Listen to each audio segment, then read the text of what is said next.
تم نے ابھی تک یہ نہیں بتایا کہ تم جمال کو جانتے ہو یا نہیں، اس نے میرے سوال کو نظر انداز کرتے ہوئے کہا۔ جمال مجھے بچپن میں پاکستان میں ضرور ملتا تھا، لیکن لندن میں مجھے جمال کی موجودگی کا کچھ علم نہیں۔ تمہارا والد الطاف عالم تو شاید جمال کو جانتا ہو، کیا وہ جمال کے رشتہ دار ہیں؟ ہاں، بہت پہلے، آج سے 17-18 سال پیشتر وہ دونوں آپس میں دوست تھے، لیکن یہ بالکل محض اتفاق تھا کہ دونوں کی بیویاں شادی کے 1 سال بعد ہی چل بسی۔ سہیل نے کہا اور گویا میرے دماغ میں ایک بم سا پھٹ گیا۔ کیا دونوں کے ہاں کوئی اولاد ہوئی تھی؟ ہاں، الطاف عالم کے ہاں لڑکا ہوا تھا اور عارف جمال کے ہاں لڑکی ہوئی تھی، اس نے کہا، اور میرے جسم اور دماغ کا ہر خلیہ مضطرب ہو گیا۔ تو کیا میں الطاف عالم کا بیٹا ہوں اور میری ماں مر چکی ہے؟ لیکن یہ سب کچھ کیسے ممکن ہے؟ اس طرح عائشہ کی ذات بھی ایک پہیلی بن جائے گی۔ نہیں، یہ خیال بالکل غلط ہے۔ الطاف عالم کی نفرت کو ہرگز فراموش نہیں کر سکتا۔ ہاں، البتہ یہ ہو سکتا ہے کہ سہیل کو غلطی لگی ہو۔ الطاف عالم کے ہاں پیدا ہونے والی لڑکی عائشہ اور عارف جمال کے ہاں پیدا ہونے والا لڑکا توقیر عبد الجبار، یعنی میں۔ لیکن عارف جمال میرا باپ کیسے ہو سکتا ہے؟ کیا ایک باپ اپنے بیٹے کو نفرتوں کا نشانہ بننے کے لیے ہزاروں میل دور بھیج سکتا ہے؟ اور اس نے میرے نام کے آگے عبد الجبار کیوں لکھا؟ اور زرینہ نے مجھے بالکل ماں کی طرح ممتا کیسے دے دی؟ یقیناً یہ خیال بھی غلط ہے۔ آنٹی نسرین کا جمال سے کیا رشتہ ہے؟ اچانک میں نے دھڑکتے دل کے ساتھ وہ نازک سوال پوچھا جو بہت عرصے سے میرے ذہن میں کلبلا رہا تھا اور جس کی وجہ سے سہیل کے کسی رد عمل کی توقع تھی۔ اس نے یکدم جبڑے بھینچ لیے، لیکن اس کی حالت نارمل ہی رہی۔ وہ تمہاری والدہ کا رشتے میں خالو ہے، تمہاری نانی کی ایک بہن تھی جو تمہاری والدہ سے کچھ ہی بڑی ہوگی۔ وہ جمال کی دوسری بیوی تھی۔ جمال کو اس کے کردار پر شبہ تھا، اس نے اپنی اس دوسری بیوی کو قتل کر دیا تھا اور تمہارا نانا اپنی اس بیٹی کے غم میں مر گیا تھا۔ کیا اس دوسری بیوی سے جمال کی کوئی اولاد ہوئی تھی؟ میں نے پوچھا۔ ہاں، تمہاری آنٹی نے کچھ بتایا تو تھا، لیکن مجھے کچھ یاد نہیں۔ سہیل نے میری والدہ زرینہ اور عارف جمال کے درمیان ایک ایسا رشتہ بتایا تھا جس کو میرا ذہن قبول کرنے کے لیے ہرگز تیار نہ تھا۔ وہ میری والدہ کا خالو ہرگز نہیں ہو سکتا تھا۔ میں نے نفرت سے زمین پر تھوک دیا۔ مجھے اپنی شعور کی ناپختگی کے دوران وقوع پذیر ہونے والے وہ واقعات یاد آنے لگے جب میری نانی اور آنٹی نسرین مجھے کسی بہانے گھر سے باہر لے جاتی تھی اور وہ دونوں اندر گھسے رہتے یا پھر ہماری موجودگی کے دوران ہی کمرے میں بند رہتے۔ جمال نے یہی سلوک میری والدہ کی شادی کے بعد میری آنٹی سے بھی کیا تھا۔ کیا یہ تمہیں آنٹی نسرین نے بتایا تھا؟ ہاں، اور اسی لیے مجھے جمال کی تلاش ہے۔ اس نے غالباً مجھے سوچوں میں گم دیکھ کر بہت کچھ سمجھ لیا تھا اور اب وہ میری آنکھوں میں دیکھ رہا تھا۔ کیا تمہیں جمال کا علم ہے؟ اس نے ایک بار پھر وہی سوال دہرایا۔ اگر وہ چلا نہیں گیا تو تمہیں رائل روڈ پر واقع جنرل ہسپتال میں ملے گا، میں نے اسے کھوئی کھوئی نظروں سے دیکھتے ہوئے کہا، اور وہ یہ سنتے ہی باہر نکل گیا۔ میری ذہنی حالت بہت ردی ہو چکی تھی۔ سہیل نے رشتوں کی بھول بھلیوں سے کچھ پردہ سرکایا تو تھا، لیکن پوری بات نہیں بتائی تھی۔ بار بار یہی خیال میرے ذہن میں کوند رہا تھا کہ کہیں میں جمال کی دوسری بیوی کا بیٹا تو نہیں ہوں۔ غالباً اسی لیے اس نے میرے نام کے ساتھ عبد الجبار کی تہمت لگائی تھی۔ لیکن مامتا برا چہرہ، میں کیسے کہہ سکتا ہوں کہ زرینہ میری ماں نہیں ہے؟ میں نے بشن کے ساتھ کھانا کھایا اور پھر اس مکان میں مزید ٹھہرنے کو خطرناک سمجھتے ہوئے نکل گیا، کیونکہ اگر سہیل یہاں تک پہنچ سکتا ہے تو پھر پولیس بھی یہاں آ سکتی ہے۔ میرا رخ اب گھر کی طرف تھا۔ میں عائشہ اور اپنی والدہ سے ملنے کے لیے بے چین تھا۔ ان سے مل کر ہی کوئی مناسب لاہ عمل اختیار کیا جا سکتا تھا۔ میرا حلیہ اب تقریباً بدل چکا تھا۔ میرے بدن پر اس وقت نفیس لباس تھا اور سر پر ہیٹ۔ میں سگریٹ کے آہستہ آہستہ کش لگاتے ہوئے سڑک پر کسی خالی ٹیکسی کا انتظار کرنے لگا۔ ایک پولیس انسپیکٹر کی موٹر سائیکل مجھے دور سے ٹریفک کے درمیان سے آتی ہوئی دکھائی دی اور میرے مساموں سے پسینہ خارج ہونے لگا۔ میں نے سر کچھ اور جھکا لیا۔ میرے قریب سے گزرتے ہوئے اس کی ایک سرسری سی نظر مجھ پر پڑی اور پھر میں نے موٹر سائیکل کی رفتار کو آہستہ ہوتے ہوئے محسوس کیا۔ مجھے نہیں علم کہ اس نے موٹر سائیکل لاک کی یا آگے بڑھ گیا۔ میں اس قدر بدحواس تھا کہ میرے ہاتھ پاؤں جیسے پھول گئے تھے۔ میں نے اپنے عقب میں دیکھا، عقب میں کوئی بھی نہیں تھا۔ میں ایک بار پھر سڑک پر چڑھ آیا۔ میرے دل میں چور تھا۔ سامنے سڑک پر میں نے 2 پولیس مینوں کو ہاتھ میں رائفلیں پکڑے ہوئے دیکھا۔ میں بدحواسی میں ساتھ والے ڈپارٹمنٹل سٹور میں گھس گیا۔ اس وقت میرا دماغ معاف تھا۔ میرا شانہ ایک خاتون کے شانے سے ٹکرایا اور اس کا چھوٹا سا ہینڈ بیگ نیچے گر گیا۔ میرے پاؤں کی ٹھوکر لگی اور وہ کہیں کا کہیں پہنچ گیا۔ اس کمبخت عورت نے چور کی ایک چیخ ماری اور ڈپارٹمنٹل سٹور میں گویا ہلچل مچ گئی۔ لوگ اپنا اپنا سامان اکٹھا کرنے لگے۔ مالک سیف کے آگے کھڑا ہو کر نمبر گھمانے لگا۔ ایک سیلز مین نے عقب سے میری کمر پکڑ لی۔ یہ میرے لیے ایک ناگہانی آفت تھی۔ صورتحال بے حد نازک تھی۔ چند ایک سیلز مین بھی مجھے پکڑنے کے لیے آ رہے تھے۔ اگر میں یہاں پکڑا جاتا تو میرا بہت برا حشر ہوتا۔ میں نے فوری طور پر پینترا بدلا، لیکن اس سیلز مین نے گویا مجھے بالکل جکڑ رکھا تھا۔ میں نیچے جھکا اور اپنی ٹانگوں کے درمیان میں سے اس کے پاؤں ایک ہاتھ سے پکڑ کر اپنی طرف کھینچے، پھر تھوڑا سا گھوما اور دوسرے ہاتھ کی ایک زوردار ضرب اس کے سر پر رسید کرنے میں کامیاب ہو گیا۔ اس کے منہ سے ایک کریہا چیخ نکلی اور اس کی گرفت سے نکل گیا۔ اس کی گرفت سے نکلتے ہی میں نے ایک جس لگائی اور اسٹور کا دروازہ کراس کر گیا۔ میرے عقب میں ایک جمع غفیر چور چور کی صدائیں لگاتا ہوا بھاگنے لگا۔ مجھے علم تھا کہ اگلے چوک میں پولیس کھڑی ہے۔ میں نے دوسری سمت کا رخ کیا اور سڑک کراس کرنے کی کوشش کی۔ اس وقت میرے پاؤں زمین سے نہیں لگ رہے تھے۔ باریک گاڑیوں کے تیز بریک چرچرائے، لیکن ایک موٹر سائیکل مجھے رونتی ہوئی گزر گئی۔ میں نے 2-4 لڑکیاں کھائیں۔ مجھے اپنے گھٹنوں، سر اور کوہنیوں میں شدید درد کا احساس ہوا اور میں دنیا و مافیا سے بے خبر ہو گیا۔ جب میری آنکھ کھلی تو میں نے دیکھا کہ میں ہسپتال کے بستر پر پڑا ہوں اور ایک نرس میری جانب پشت کیے کھڑی ہے۔ نرس کی عین سیدھ میں اس کے بازوؤں اور جسم کے خلا میں سے مجھے 2 باوردی پولیس مین بینچ پر بیٹھے ہوئے دکھائی دیے اور میری روح فنا ہو گئی۔ ہوش مندی کے انجام سے گھبرا کر میں نے دوبارہ آنکھیں موند لی۔ یہ بہت جلد ہوش میں آ جائے گا۔ جو ہی یہ ہوش میں آیا میں آپ کو اطلاع دے دوں گا۔ آپ اتنی دیر میں باہر تشریف رکھیں، کیونکہ ہوش میں آنے کے بعد آپ کو دیکھتے ہی اس کے احساسات پر برا اثر پڑنے کا احتمال ہے، نرس نے کہا، اور مجھے دروازہ کھلنے اور پھر بند ہونے کی آواز سنائی دی۔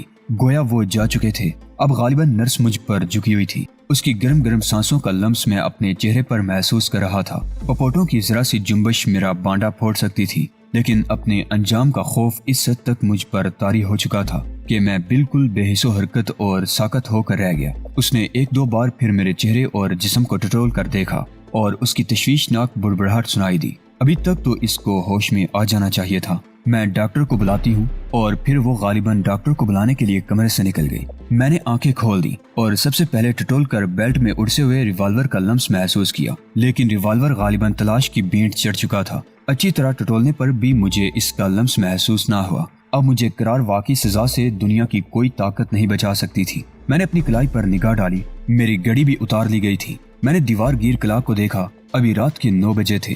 میں فقط آدھ گھنٹہ بے ہوش رہا تھا۔ ڈاکٹر کے آنے پر میری بے ہوشی کا بانڈا پھوٹنے کا بھی امکان تھا۔ میں بستر سے اٹھ کر بیٹھ گیا۔ میری کوہنیوں اور سر پر پٹیاں باندھی گئی تھی۔ مجھے اپنے زخموں سے ٹھیسیں سی اٹھتی ہوئی محسوس ہوئی۔ جب میں بستر سے اٹھ کر کھڑا ہوا تو شدید درد سے میری سسکاری نکل گئی۔ سامنے تپائی پر میری گھڑی پڑی تھی، لیکن ریوالور نہیں تھا۔ میں نے گھڑی اٹھا کر کلائی میں پہن لی۔ میری حالت ناگفتہ بات تھی۔ ادھر ڈاکٹر بھی آنے والا تھا اور کمرے سے باہر پولیس میرے ہوش میں آنے کی منتظر تھی، لیکن ان سب باتوں کے باوجود مجھے اپنی گرفتاری منظور نہیں تھی۔ لہٰذا میں نے اپنے کمرے سے پولیس کی اور نرس کی عدم موجودگی کا فائدہ اٹھانے کا فیصلہ کر لیا اور پلنگ پر اٹھ کر بیٹھ گیا۔ میں نے اپنے بازوں کو ورزش کرنے کے انداز میں آہستہ آہستہ ادھر ادھر گھما کر دوران خون تیز کرنے کی کوشش کی اور ٹانگوں کو ہلایا جلایا۔ میرے ایسا کرنے سے خوابیدہ چوٹیں بھی جاگ اٹھی اور میرے کرم میں اضافہ ہو گیا۔ میرے منہ سے بے ساختہ سسکاریاں سی نکلنے لگی۔ اچانک قدموں کی آواز مجھے دروازے کی طرف بڑھتی ہوئی سنائی دی۔ میرا دل شدت سے دھڑکنے لگا اور منہ سے نکلنے والی سسکاریاں صورتحال کی نزاکت کا احساس کرتے ہوئے بند ہو گئیں۔ ذہن صرف ایک نقطہ پر مرکوز ہو کر رہ گیا، اور یہ نقطہ یہ تھا کہ میں ڈاکٹر کے ساتھ کیا سلوک کروں۔ ڈاکٹر کے ساتھ لازمی طور پر نرس بھی ہوگی۔ اگر میں ڈاکٹر کو کوئی نقصان پہنچانے کی کوشش کروں گا تو نرس کا شور و غل میرے لیے مصیبت بن جائے گا۔ میں نے کمرے میں ادھر ادھر نگاہ دوڑائی۔ روشن دان کافی اونچے تھے۔ باتھ روم بھی اطراف سے بالکل بند تھا اور باتھ روم میں روشن دان نام کی آہنی جالیاں لگی ہوئی تھی۔ کمرے میں کوئی بھی ایسی چیز نہیں تھی جسے میں ہتھیار کے طور پر استعمال کر سکتا۔ قدموں کی آواز اب بالکل دروازے کے قریب آ گئی تھی۔ میں نے جلدی سے خود کو دروازے کی اوٹ میں کر لیا اور پھر دروازہ کھل گیا، لیکن آنے والی کوئی عورت تھی اور اس کا حلیہ بتا رہا تھا کہ وہ ڈاکٹر ہرگز نہیں ہے۔ اس کی نظر سیدھی بیڈ پر پڑی اور پھر میں نے اس کو ایڑیوں پر اچھلتے دیکھا۔ اس نے آہستگی سے دروازہ بند کیا اور چٹخنی چڑھا دی، پھر تحیر زدہ نظروں سے ادھر ادھر دیکھنے لگی۔ جو ہی اس کی نظر مجھ پر پڑی وہ مبہوت سی ہو کر رہ گئی۔ کتنے ہی لمحے وہ دم بخود ہو کر مجھے دیکھتی رہی۔ یہ ایک انگریز عورت تھی۔ اس کے بال کٹے ہوئے تھے۔ عمر غالباً 35 سال کے لگ بھگ رہی ہوگی، لیکن اس کے چہرے پر حزن و ملال اور غم و اندو کے ایسے تاثرات تھے جو اس کی شخصیت کا حصہ معلوم ہو رہے تھے، اور یہ اپنی اصل عمر سے زیادہ نظر آ رہی تھی۔ بہرحال وہ میرے لیے ایک نئی شخصیت تھی۔ میں اسے کینہ توز نظروں سے گورنے لگا۔ دوبارہ بیڈ پر لیٹ جاؤ اور گھڑی اور نقدی وغیرہ تپائی پر رکھ دو۔ اس کے پتلے پتلے ہونٹ واہ ہوئے۔ اس کی آواز میں نرمی تھی، شفقت تھی، ایک وقار تھا اور آنکھوں میں کوئی جھجک نہیں تھی۔ البتہ ایک ایسی چمک ضرور تھی کہ مجھے اس میں مامتا کی جھلکیاں نظر آنے لگی۔ ڈاکٹر عنقریب آنے والا ہے، نہ کوئی حرکت کرنی ہے اور نہ آنکھیں کھولنی ہے، اس نے کہا اور مجھے ششدر چھوڑ کر کمرے سے نکل گئی۔ یہ پراسرار عورت جس طرح آئی تھی اسی طرح واپس جا چکی تھی، لیکن میرے لیے ایک پیغام چھوڑ گئی تھی، اور یہ پیغام بھی بہت ہی عجیب و غریب تھا۔ نہ جانے یہ کون عورت تھی اور مجھے ایسا کیوں کہہ گئی تھی۔ طور و اتوار سے مجھے یہ ہرگز بری معلوم نہیں ہوئی تھی، انداز مخاطب بھی مجھے گراں نہیں گزرا تھا، اور اس کی آنکھوں سے ناپسندیدگی مترشح نہ تھی۔ میرے پاس ہرگز کوئی لاہے عمل نہیں تھا۔ ادھر ڈاکٹر کی آمد کا بھی کوئی وقت مقرر نہیں تھا، وہ کسی وقت بھی آ سکتا تھا۔ میں نے کوئی اور چارہ کار نہ سمجھتے ہوئے چاروں ناچارہ گھڑی اور نقدی دوبارہ تپائی پر رکھ دی اور بیڈ پر لیٹ کر آنکھیں موند لی۔ اب میرا جسم اسی زاویے اور اسی حالت میں پڑا تھا جس حالت میں نرس مجھے چھوڑ کر ڈاکٹر کو بلانے کے لیے چلی گئی تھی۔ مجھے زیادہ دیر انتظار نہیں کرنا پڑا اور مجھے ایک بار پھر دروازے کی طرف بڑھتے ہوئے قدموں کی آہٹ سنائی دی۔ دروازہ کھلا اور مجھے یوں محسوس ہوا جیسے 3 آدمی کمرے میں آگے ہیں۔ پپوٹوں کو حرکت دینا باعث از مسئلہ تھا اور یہ معلوم کرنا میرے لیے بہت ضروری تھا کہ یہ لوگ کون ہیں۔ اس پراسرار عورت کی طرح یہ لوگ بھی غیر متعلقہ ہو سکتے تھے۔ یہ میرے لیے بڑی اذیت دہ کیفیت تھی۔ آنکھیں کھولنا خطرناک اور آنکھیں بند رکھنا محال تھا۔ میں ایک عجیب سی کیفیت میں مبتلا ہو کر رہ گیا۔ ڈاکٹر نے میرا معائنہ کیا اور پھر اس کی آواز میرے کانوں سے ٹکرائی۔ اس کے دماغ میں کوئی فریکشن معلوم ہوتا ہے اور اندرونی چوٹ آنے کی صورت میں اس کا معائنہ بہت احتیاط سے کرنا پڑے گا۔ آپ لوگ ایسا کریں کہ اس کی نگرانی کے لیے اپنے میں سے ایک آدمی کو ہسپتال میں چھوڑ جائیں۔ جو ہی یہ بیان دینے کے قابل ہوا ہم آپ کو بلوا لیں گے۔ ڈاکٹر شاید پولیس والوں سے مخاطب تھا۔ اب تک یہ لوگ خاموش کھڑے تھے اور ان کی یہ خاموشی میرے لیے بڑی کرب انگیز تھی۔ جلد ہی سرسراہٹ سی ہوئی جیسے ایک اسٹریچر کمرے میں لایا گیا ہو۔ اسٹریچر بیڈ کے بالکل قریب آ کر رک گیا اور مجھے اٹھا کر اسٹریچر پر ڈال دیا گیا۔ اس وقت پولیس کا خوف میرے ذہن سے نکل چکا تھا اور میں اسٹریچر پر بالکل ساکت و جامد لیٹا ہوا تھا۔ اسٹریچر کمرے سے نکلا اور مختلف کوریڈورز میں سے گھومتا ہوا ایک کمرے میں داخل ہو گیا۔ مجھے اسٹریچر سے اٹھا کر ایک بیڈ پر ڈال دیا گیا اور پھر میں نے اسٹریچر کے کمرے سے نکل جانے کی آواز سنی۔ میں چند لمحے بے حس و حرکت پڑا رہا اور پھر اپنے قرب و جوار میں کوئی آہٹ نہ پا کر میں نے جھجکتے ہوئے آنکھیں کھولی۔ یہ ہسپتال ہی کا کوئی کمرہ تھا۔ یہ پہلے کمرے کی نسبت چھوٹا تھا۔ کمرہ خالی تھا اور ایک بڑا سا کمکما کمرے کو روشن کیے ہوئے تھا۔ چھت پر مساوی فاصلہ چھوڑتے ہوئے چند ایک گول گول لائٹیں لگی ہوئی تھی جن کی یہاں تنصیب کا مقصد میری سمجھ میں نہ آ سکا۔ میں بیڈ سے اٹھ کر بیٹھ گیا اور دروازے پر نظریں جما دی۔ دروازہ باہر سے بند کر دیا گیا تھا۔ میں آہستہ آہستہ چلتا ہوا دروازے تک پہنچا اور اسے کھولنے کی کوشش کی، لیکن دروازہ واقعی باہر سے بند تھا۔ اس کمرے سے بھی فرار ہونے کا کوئی متبادل راستہ نہ تھا۔ میرا خیال پھر اس عورت کے طرز عمل کی طرف چلا گیا، لیکن وہ کون ہے جسے میرے یہاں سے فرار ہونے میں دلچسپی ہے، اور میں یہاں سے فرار بھی کیسے ہو سکتا ہوں؟ یہ کمرہ تو ہر طرف سے بند ہے۔ ابھی میں حالات کی اس عجیب کروٹ پر غور کر ہی رہا تھا کہ میرے حساس ناک سے ایک عجیب سی بو ٹکرائی اور مجھے اپنے جسم کی رگیں ڈھیلی پڑتی ہوئی محسوس ہوئیں۔ آنکھوں کی پلکیں بوجھل ہونے لگی اور دماغ ماؤ سا ہونے لگا۔ میں نے جلدی سے اپنا سانس روک لیا، لیکن اس بو میں دم بدم اضافہ ہو رہا تھا۔ میں گرتا پڑتا بیڈ تک پہنچا اور بیڈ پر چت لیٹ گیا۔ اگرچہ میں نے سانس روک لیا تھا، لیکن پھیپھڑوں میں زہریلی گیس کافی حد تک جمع ہو چکی تھی جو میرے لیے انتہائی اذیت کا باعث بن رہی تھی۔ یہ گیس چھت سے لگی ہوئی جالیوں سے کمرے میں داخل ہو رہی تھی۔ چند سیکنڈ کا انتظار کرنے کے بعد میں نے یہ معلوم کرنے کے لیے تھوڑا سا سانس کھینچا کہ کیا اب بھی بو کمرے میں موجود ہے یا نہیں، کیونکہ کمرے میں روشن دان بہرحال کھلے ہوئے تھے۔ لیکن میرا ایسا کرنا میرے لیے نقصان دہ ثابت ہوا۔ اگر میں فوراً ہی سانس لے لیتا تو بے ہوش ہو جاتا، اور اپنا بے ہوش ہونا مجھے پسند نہیں تھا۔ سانس کھینچنے سے میری حالت قابل رحم ہو گئی۔ میری آنکھیں بند ہو چکی تھی اور جسم بالکل نڈال ہو گیا تھا۔ میں ہوش اور بے ہوشی کی سرحد پر کھڑا چڑچڑے مریض کی طرح موت کو شکست دینے کی کوشش کر رہا تھا۔ اگرچہ میں سانس بند کرنے کی مشق بخوبی لے چکا تھا، لیکن میں نے محسوس کیا کہ اگر مزید 30 سیکنڈ تک مجھے تازہ سانس لینا نصیب نہ ہوا تو دم گھٹنے سے میری موت بھی واقع ہو سکتی ہے۔ میں نے افراتفری میں کمرے کا دروازہ کھلنے کی آواز سنی۔ میں نے بوجھل پلکوں کو بمشکل اوپر اٹھایا۔ میری آنکھیں تھوڑی سی درد ہوئیں۔ ہر جانب اندھیرا چھایا ہوا تھا۔ اسی آن میری پلکیں دوبارہ گر پڑیں۔ دروازہ کھلتے ہی تازہ ہوا کا ایک جھونکا اندر آیا۔ میں نے بیڈ سے اٹھ کر باہر بھاگنے کی کوشش کی، لیکن اب مجھے بہت دیر ہو چکی تھی۔ گیس میرے رگوں پہ میں سما چکی تھی۔ میرا دماغ میرے تابع نہیں رہا تھا۔ اس کوشش کے باوجود اپنے جسم کو ذرا سی بھی حرکت نہ دے سکا اور نہ ہی آنکھیں کھولنے پر قادر ہوا۔ میرا جسم میرے ذہن سے باغی تھا۔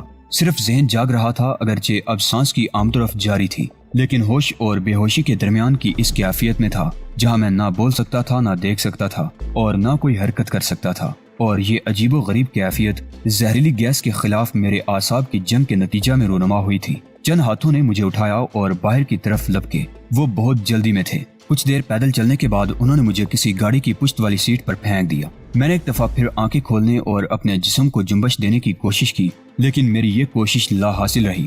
گاڑی تقریباً 15-20 منٹ تک چلی اور پھر رک گئی۔ مجھے گاڑی سے نکال کر یہ لوگ چند گز چلے اور پھر غالباً مجھے کسی کمرے کے آرام دہ بیڈ پر لٹا دیا گیا۔